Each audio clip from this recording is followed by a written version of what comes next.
So once again, a very, very warm welcome, everybody, a very warm welcome, and especially if this is your first night here on Tuesday at Sangha night. So if you weren't here last week, I just better give a bit of a recap. In our Sangha nights, we run a theme normally for 3 months. And in this series of Sangha nights that started last week, we're going to be exploring a very rich set of traditional Buddhist symbols called the Mandala of the 5 Buddhas, or the Mandala of the 5 Jinnas. Jinnas means conquerors. So we won't be looking at a conceptual list like the Eightfold Path or the 37 Factors of Enlightenment. Don't ask me to say that. We'll be using a set of images, archetypal images, as our framework. So exploring how engaging with this, the different aspects of this very rich set of images, set of symbols can help us in our practice of the Dharma, how it can deepen and enrich our practice and our whole approach to life, and maybe move it to a new level. That's what we're going to be looking at. So as I say, we won't be basing our exploration mainly we won't be using a framework of words and ideas. We're going to be using a set of archetypal images as our framework. But if that seems like completely alien to you and you're about to run out the door, please don't panic. Please don't panic, because we will also be translating. It's very difficult to give a talk without using words and ideas. So we will actually be translating these images into words and ideas. And the Dharma teachings that are associated with the figures that we'll be exploring. And we'll also be looking at how all of this is relevant to our daily life. It's not just a sort of academic interest. And last week, Bodhinaga introduced the theme and explained a bit about, I suppose, the origins of this mandala and this whole style of practice. He pointed out that we can't really conceive what enlightenment would be like from our current unenlightened state. And there's a real danger that we sort of bring it down to our level. So we imagine me being enlightened as being like me, but just a little bit kinder, a little bit calmer, a little bit more sussed, which is not very exciting, actually. Not very motivating. We need to be excited and motivated. And the Dharma tells us very clearly that enlightenment is not like that. It's not just about being slightly calmer and slightly kinder. It's way beyond anything we can conceive, more wonderful than we can imagine. Supreme bliss, supreme freedom. Yeah, so it's not that. It's way beyond anything we can conceive from our present unenlightened state. But if we're going to practice the Dharma, if we're going to be aiming for enlightenment, we need some connection to that goal. We need some connection to that goal, for the goal we're aiming at. We need to have some feeling for it, or some intuitive sense of what it might be like, some connection to it. We have to have some connection to it, to want to move towards it. So how do we get that? How do we get that if it's beyond our conception? How do we get that? Well, that wasn't a problem. As Bodhinaga said, that wasn't a problem for people in the Buddha's day. They had enlightenment right there, right in front of their faces as they heard about the Dharma. They had an example right in front of them. And it's really obvious from the early scriptures that for those who were receptive, this often had an absolutely electrifying effect on people. They had a direct experience of something that shook them out of their ruts and woke them up for what it was possible for a human being to become. And even in the Buddha's day, even in the Buddha's day, his followers couldn't be with him all the time. And they couldn't experience that sort of electrifying wake-up call. And those of his disciples who were living in the Buddha's presence, they would have, it would be to live in the Buddha's presence, to live in the presence of enlightenment. Excuse my horticultural analogies. It would have been like keeping a plant in a greenhouse with grow lamps on it. whereas, I can't help use these analogies because I'm really into growing things, but whereas very often for us it's a bit like keeping a plant in our garden in Walkley, which is north facing and 500 feet up, and has really stony soil. To live in the Buddha's presence would have just been nurturing. We'd have been drawn towards the beauty of that idea that would have been there all the time for us. But even in the Buddha's day, his followers couldn't all be with him all the time. So even back then, the disciples who couldn't be with the Buddha would meditate on him. They would bear him in mind, keep his positive influence in their thoughts and in their hearts, even when he was miles away, so that it guided the way they lived and the way they thought and the way they felt and the way they spoke. So that was there even in the Buddha's death, even in the Buddha's life. There's lots of examples of that in the earliest recorded scriptures. Even with the Buddha, it was a very important practice even then, and the Buddha predicted that certain people who made that their main practice, that practice would lead them to enlightenment.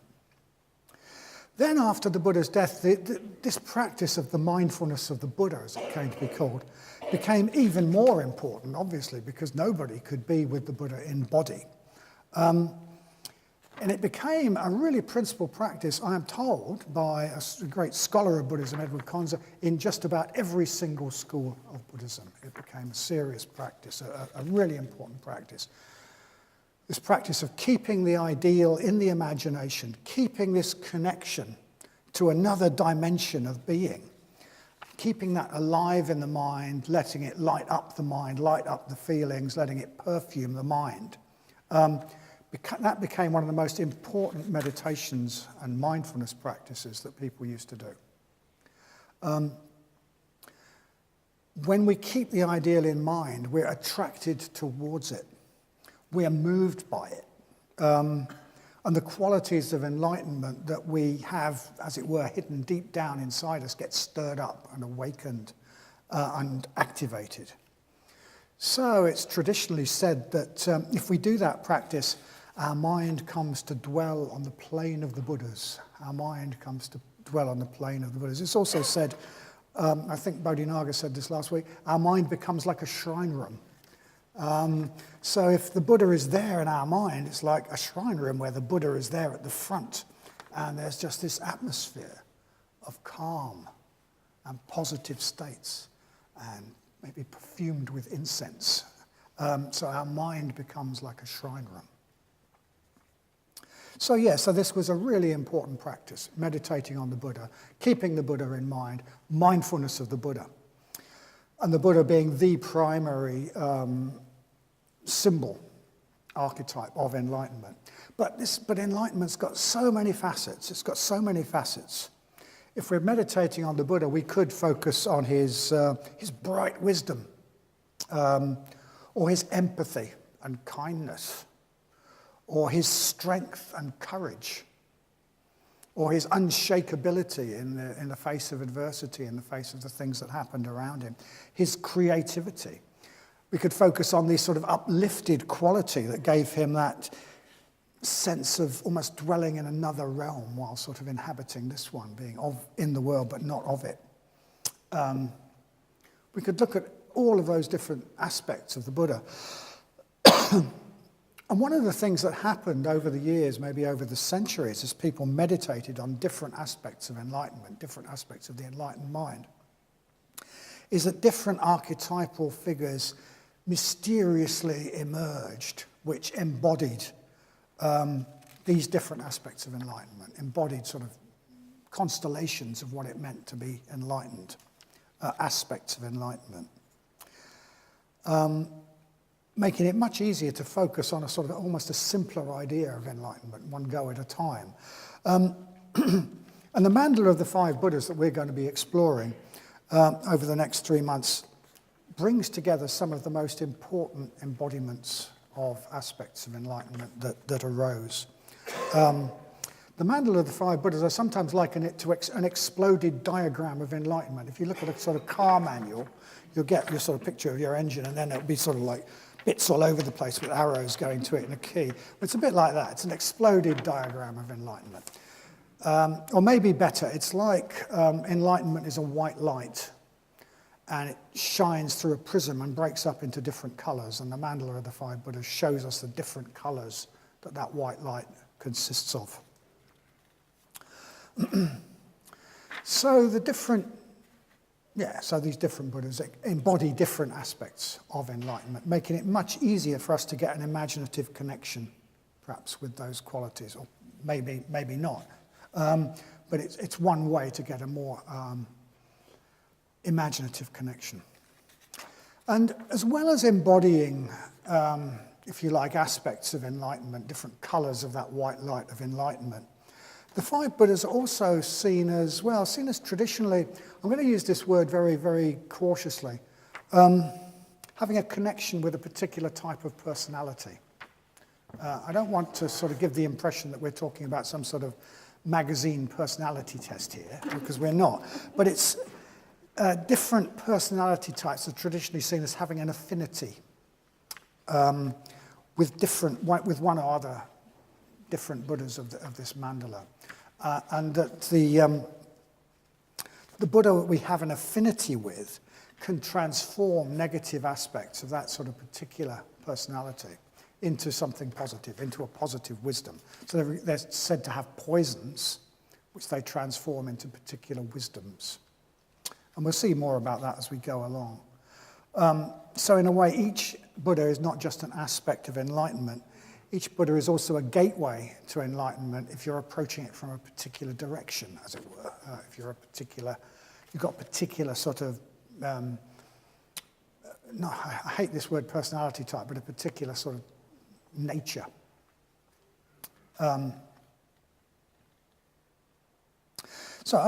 Overall, our mandala, what is a mandala? A mandala is, one way of looking at it is it's got different aspects, but they're all part of the same thing. They're all the same thing. So we have a mandala of the Five Buddhas. And these Five Buddhas are seen as each sitting in the four cardinal, there's four of them sitting in the cardinal directions, north, south, east, and west, and one in the center. The Buddha in the center is white. And his white light is the white light of enlightenment, but it's refracted into these other colors around them. So four Buddhas around a central Buddha.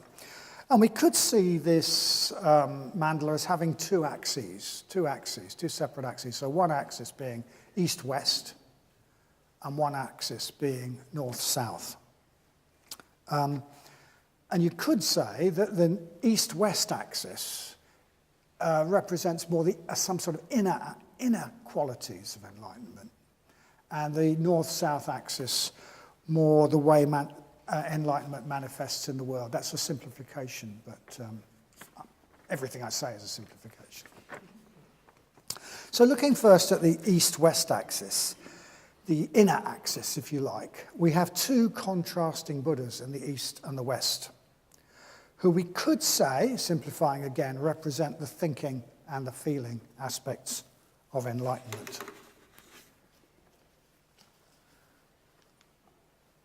So in the east, sitting in the east, we have the blue Buddha, Akshobhya.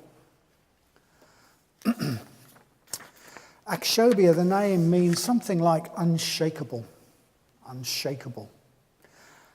And you'll notice that he's reaching down and touching the ground. He's in the mudra, the earth-touching mudra, the same as our Buddha on the shrine, which arises from a particular episode around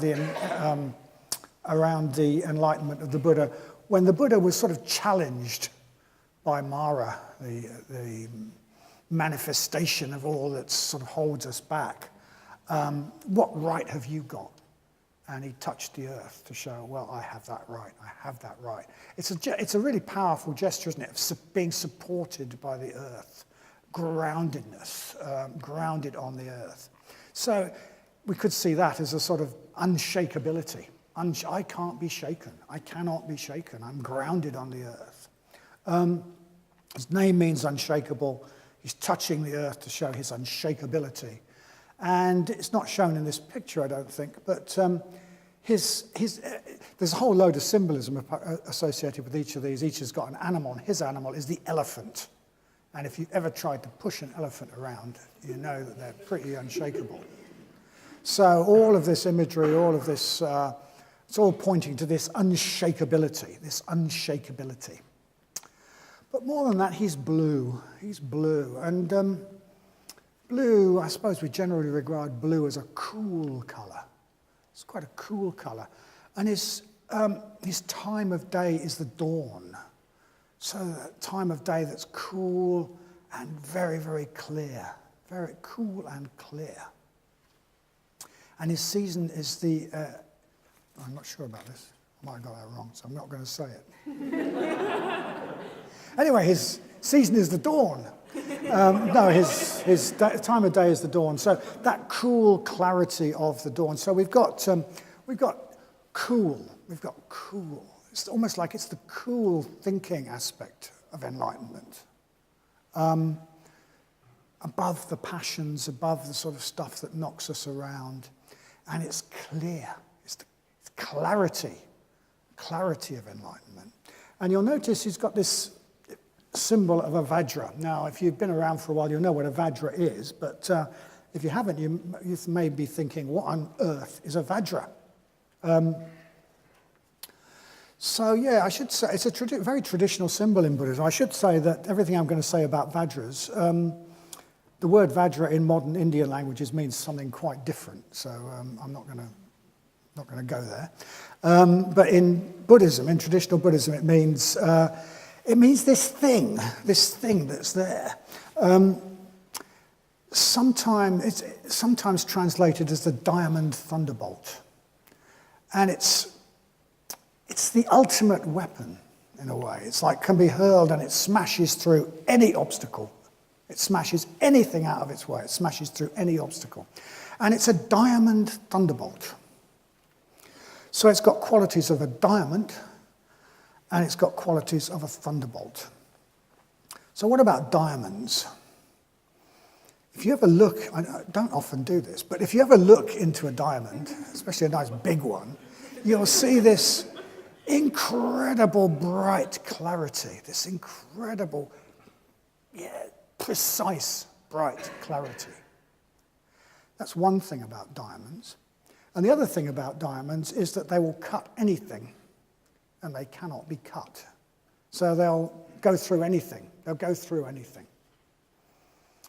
And secondly, a thunderbolt. Well, a lightning flash. Bang!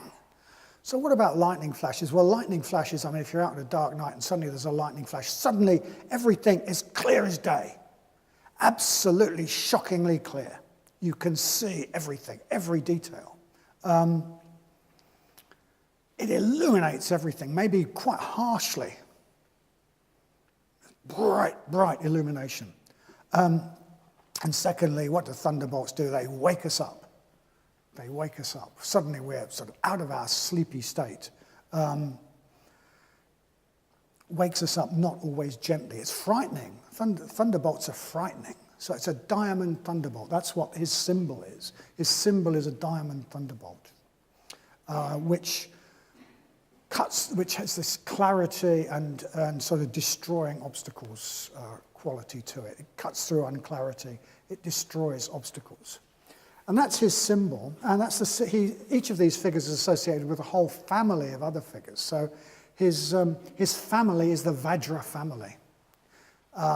They all represent an approach to enlightenment which is about clarity, about breaking through, cutting through obstacles.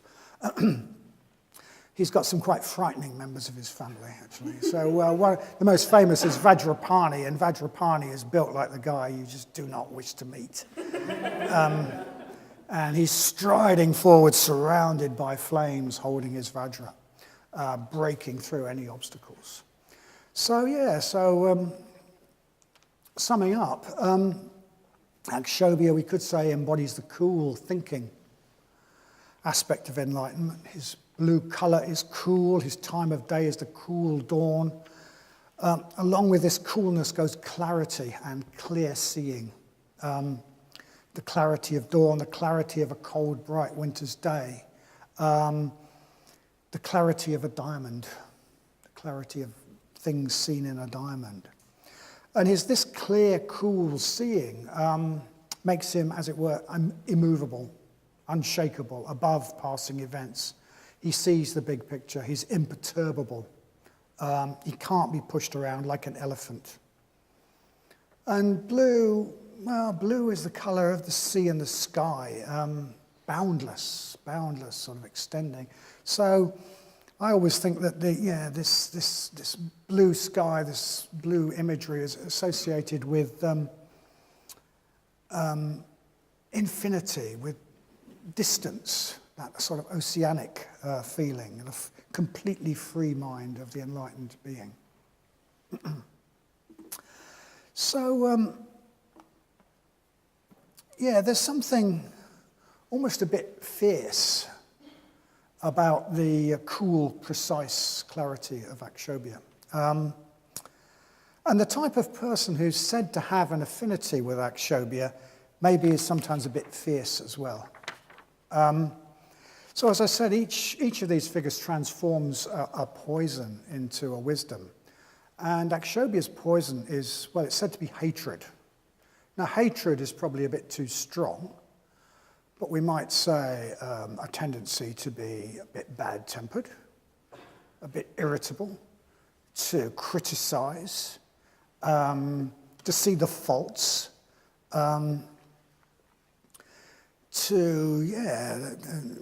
maybe be a bit fierce, a bit impatient, a bit critical, a bit cutting. So if we tend to be, if in a discussion we tend to think, well, let's get to the truth, I don't care if it upsets people. If we are a bit impatient with untruth or fuzzy thinking or unclarity, maybe a bit critical, if, like me, you want to throw things at the politicians on the television screen, when they don't answer the question, maybe you have an affinity with Akshobhya. As I've said, he's very associated with the faculty of thinking traditionally, and people who value clear thinking more than they value feeling may have an affinity with Akshobhya. I've heard it said, so you can't criticize me for saying this, I've heard it said that many scholars have an affinity with Akshobhya. That maybe they could be Akshobhya affinity. Maybe they could sometimes be a bit critical and competitive, and bad-tempered even. So you may think, well, do I have an affinity with Akshobhya? But Akshobhya transforms the negative aspects of that personality type.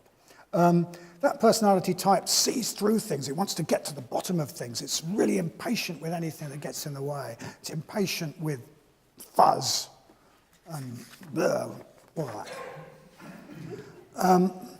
So there's a real strength there of clear seeing. So Akshobhya is said to transform the poison of hatred, the poison of that sort of person, if you like, into what's called the mirror-like wisdom, the wisdom that just sees things just as they are, just clearly, just as they are. And there is this sort of, like seeing things in a clear mirror, there is this sort of connection between, if you like, ill will and clearly seeing the faults in things and experiencing the energy of anger, cutting through the fog of inessentials to get to the truth. So there's a sort of connection there. It changes that personality type, or uses the positives of that personality type for wisdom, for clarity of wisdom, the mirror-like wisdom. And then opposite Akshobhya on our mandala, so he's in the east, opposite on the west, we have the contrasting red Buddha, Amitabha. He's warm. He's a warm red color. His name means infinite light. So warm and red, the colour of emotion, the colour of warmth, the colour of love. And his time of day is the sunset, when the world tends to be sort of peaceful and still warm from the day, but not harsh. As I say, his name means infinite light, and his gesture is the meditation mudra. He's sitting in the mudra, the gesture of meditation. We could see him as constantly doing the metta bhavana for all beings, sending infinite light, his name, sending infinite light of metta throughout the universe to all beings. And in contrast to Akshobhya, his symbol is the Vajra. Now you can, the lotus. Now you can just see that sort of in the central circle, he's holding up a lotus, which refers to a vision of Amitabha, which Sangharakshita, our founder, had. So he's holding up a lotus. His symbol is the lotus. And the lotus is a sort of tropical water lily. It's very beautiful, but it grows from really smelly mud. So it grows from really smelly mud up through really dirty water, and then opens into something pristine and pure and very beautiful, which can never be sullied. Any dirt, any droplet of muddy water just leaves it completely. It just always stands there, looking perfectly pure and clean and beautiful, unstained. And so so just after his enlightenment, we're told that the Buddha had a vision of humanity as a lake of lotuses. And some of us were like deep in the mud, and some of us were still growing up through the dirty old water, and some of us could maybe see a glimmer of light, and some of us were actually out of the water and not quite open yet.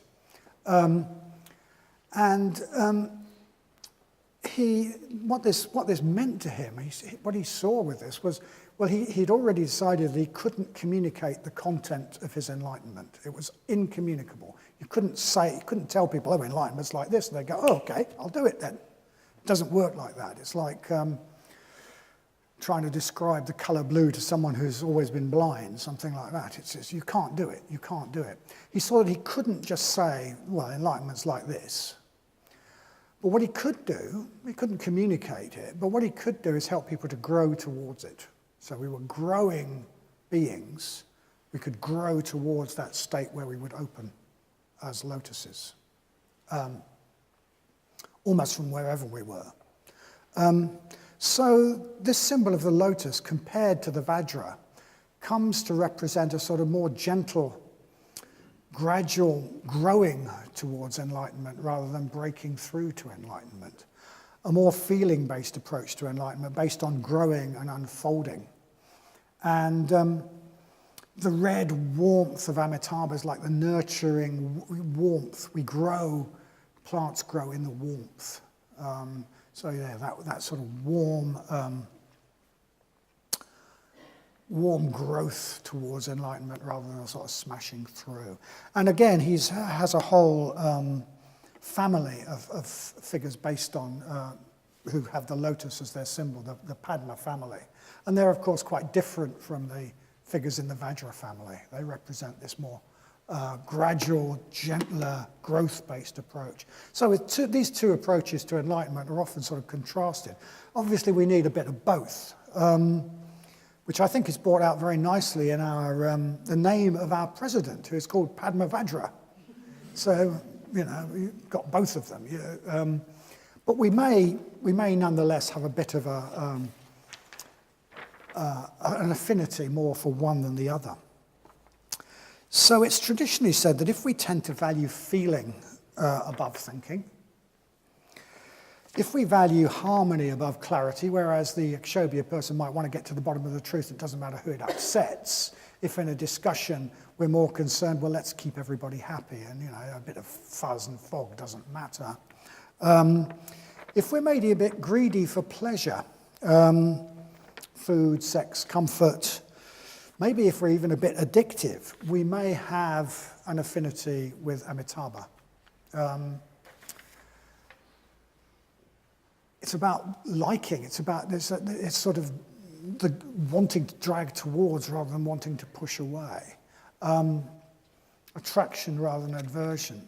And Amitabha transforms the potentially negative aspects of that, greed, lust, sticky possessiveness, etc., addictiveness, into what's traditionally called the discriminating wisdom. We have to really think about what the word discriminating means. Discriminating means seeing the difference between one thing and another.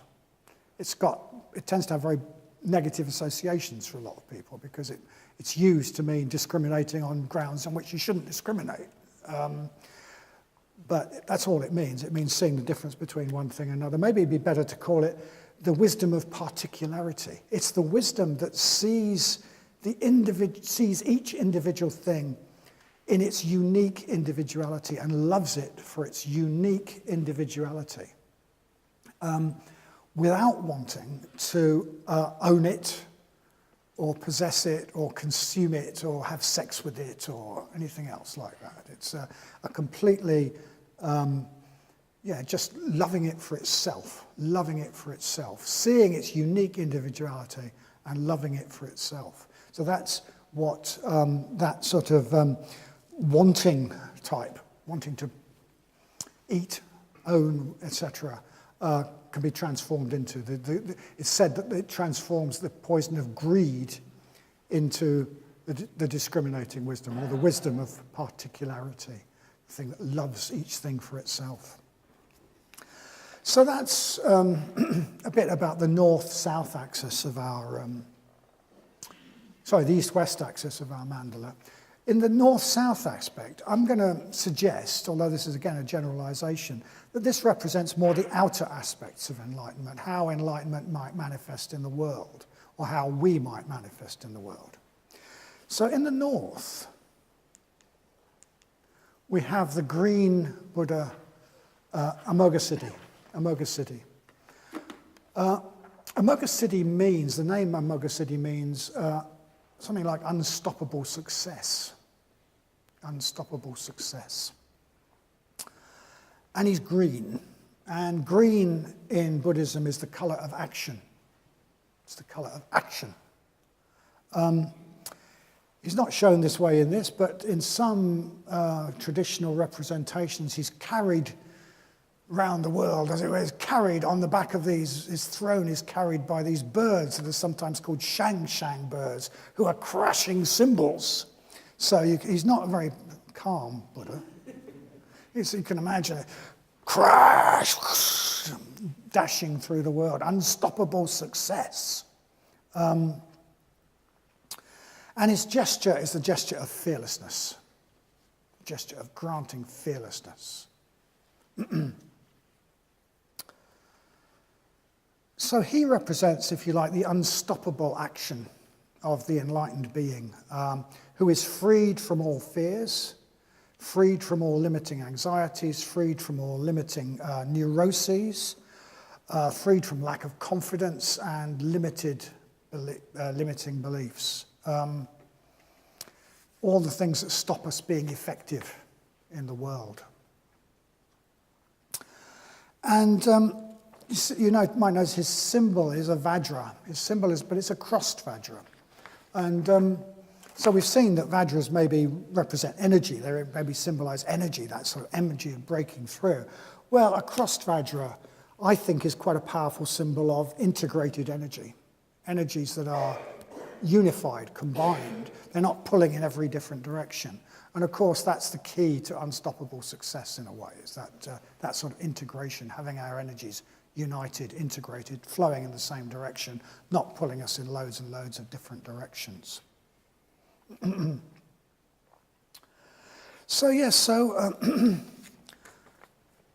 Amoghasiddhi is said to transform the poison of envy. I always struggle with this. I don't quite get this one. But I think I'm going to suggest that what this is about is that those of us who are not so successful ourselves, so he's unstoppable success, but those of us who are not so successful ourselves, who are maybe held back by fear, by anxiety, by lack of confidence, by limiting beliefs about ourselves, that we may tend to resent others who shine and are successful. So that envy may come in on the back of lack of success, the things that stop us being successful, leading to envy. So if we need to be transformed, so if that's us, if we feel that, yeah, I do limit myself. I don't do things because I fear I might fail at them. I don't do things because I think I'm not good enough. I don't do things out of fear or anxiety. And maybe I have a little bit of a resentment to those that do, and those that take leadership roles, a bit of envy, then maybe we have this affinity with Amoga Siddhi. And maybe we need that fearlessness of Amoga Siddhi to be more successful, to leave some of those things behind. So that's a little bit about Amoga Siddhi. Then the fourth Buddha that we're going to look at, which is who is in the south, is the Buddha Ratnasambhava. And Ratnasambhava the name means born from a jewel, born from a jewel. And he's golden, he's the golden colour of sunshine, of riches, gold. He's the golden colour of gold. The sunshine that ripens the crops and enriches the world. And his season is the productive and generous summer. We've got a lot of symbolism in this particular picture of that, of things flowering, etc., etc. So, his name means born from a jewel, and of course his symbol is a jewel. That's a jewel which he is holding. That's a stylized jewel which he is holding in his hand. The jewel is his symbol. Again, of course, a symbol of wealth, a symbol of abundance and wealth. And he's holding his hand in a gesture that we often see perhaps in Buddhist figures, which is the gesture of giving, the gesture of generosity, holding the hand out to give to the world. So if you like, he represents the creative, enriching, generous aspect of enlightenment that gives, that makes a gift of itself to the world, that gives its gifts to the world, enriches the world, giving its gifts and its talents to the world. So we could say that, if you like, he's the Buddha of the gifted, the successful, the creative, people who have much to give, many talents, many gifts, much to give. But such people may be prone to pride. And of course, pride is the poison which he transforms. Such people may be prone to treating their gifts as a personal achievement. Perhaps they've been put in a very privileged position, but it's because I'm so wonderful.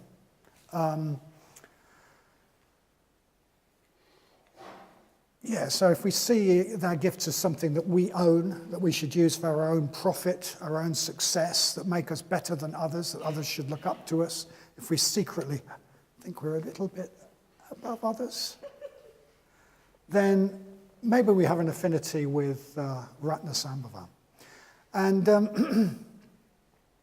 he transforms this poison of pride into the wisdom of sameness, the wisdom that sees that we are all essentially the same.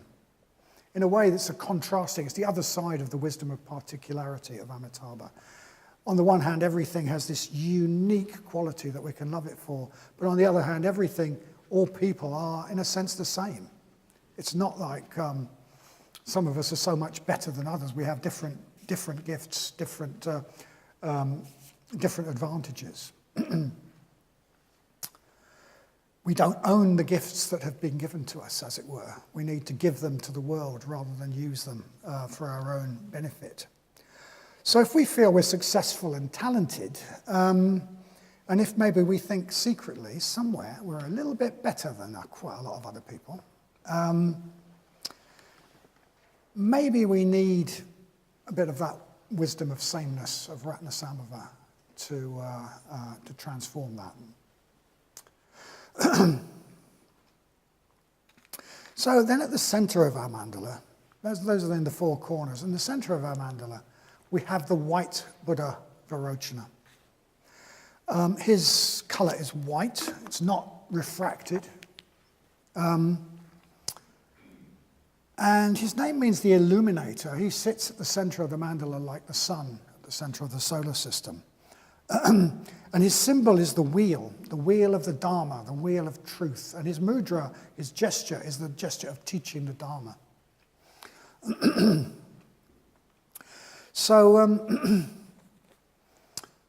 if Akshobhya transforms hate and Amitabha transforms greed, there's one missing of the famous trio, which sits at the center of the wheel of life, which is delusion.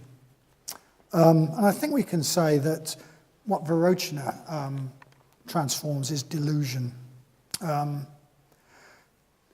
He does that through the wisdom of the Dharma, So if maybe we aren't so prone to anger or greed, but if we just tend to feel a bit confused about everything, a bit spaced out, a bit not sure about what the dickens is going on, or what we should do, in a fog, we may have an affinity with Akshobhya, with Vairocana. So he transforms this delusion and ignorance into the all-encompassing wisdom of the Dharmadhatu. It's like if we're in that sort of state, we need structure. We need the right view of the Dharma. We need a structure that really works, that can guide our thinking and free us from all the sort of competing views and ideologies that we're bombarded with, which can just put us into a state of total confusion all the time. So many views in the world. So that's at the center of the mandala. We're going to hear more about all of these figures, incidentally, and some of the other figures associated with them, and some of the teachings that we may need to bring these transformations about as we go along. But that's a bit of an introduction to the mandala.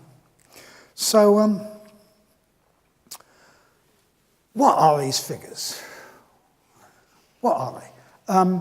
Last week, I think it's fair to say that the main emphasis that Bodhinaga put on it last week is that these are sort of aspects of the historical Buddha. We can link all of these back to the historical Buddha. That's a perfectly valid way of seeing it. But somehow, they are not just symbols. They are not just symbols of bits of the Buddha. That wouldn't be very exciting at all, would it? We can only go on people's experience. My own experience is that it's possible to connect with these figures as a present time reality, that they're really there. They have a real existence. This week, what I said, some of it could be interpreted as sort of the five Buddha mandalas, as a sort of dharmic personality test. Well, that's not right. That's not right at all. That element maybe is also there in the tradition, but they're much more than that. They're aspects of the enlightened mind. And the enlightened mind can manifest it to us any way it jolly well pleases. It's trying to get through to us. We could almost say they're aspects of reality. Now, potentials with that, we could either say they're aspects of reality out there trying to get through to us, or they're potentials within ourselves. You might like one of those better than the other. I think ultimately the Dharma would say they're saying the same thing, because there's no difference between the inside and the outside. But what I'd advise is probably what's best is not to worry too much about that. And just suspend disbelief. Maybe they're a bit beyond what we can understand. Maybe just suspend disbelief and allow our imagination to engage with them and see what happens, rather than having to sort of try and put them in a box. So one of these figures may have particularly spoken to you. Yes. And if not, you might just want to, as we end, reflect. Do I have more of a affinity with Akshobhya or Amitabha? In a discussion, do I tend to look for truth rather than keeping everybody happy and harmony? Am I a bit critical and impatient? Do I tend to get angry and critical? Or am I a bit too prone to looking for satisfaction from food, sex, drink, drugs, sex? I said that twice.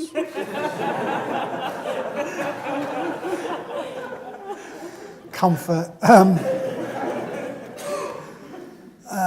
So addictive desire, sticky grasping to people, infatuation with people. So do I need to transform that sort of rather